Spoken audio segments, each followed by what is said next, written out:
பச்சை தீவனத்தை வெட்ட போகிறோம். இந்த மாதிரி நீட்டாக வெட்டிக்கலாம். செடி கொடிகளையும் வெட்டிக்கலாம். அமுதம் 106 1 HP சிங்கிள் ஃபேஸ் மிஷினில்.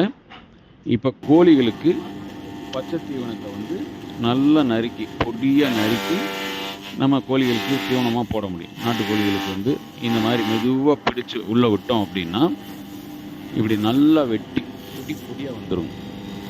இப்படி வர்றத சின்ன கோழிலேருந்து பெரிய கோழிகள் வரைக்கும் பசுந்தீவனத்தை இப்படி வெட்டி தீவனமாக கொடுத்துக்க முடியும். அதே போல் குச்சிகள் இந்த மாதிரி வந்து வேப்பங்குச்சி விட்றோம். இது மாதிரி நீங்கள் சூப்பர் நேப்பியர், மற்ற மல்பெரி குச்சி, கிழங்கு குச்சி, வேலி மசால், இந்த மாதிரி செடி கொடிகளெல்லாம் வந்து இதில் விட்டு கூல் பண்ணிக்கலாம். இதில் உறிஞ்சும் வெட்டும் டெக்னாலஜி. இந்த மாதிரி வெட்டி ஆடு மாடு கோழிகளுக்கு நம்ம தீவனமாக கொடுத்துக்க முடியும்.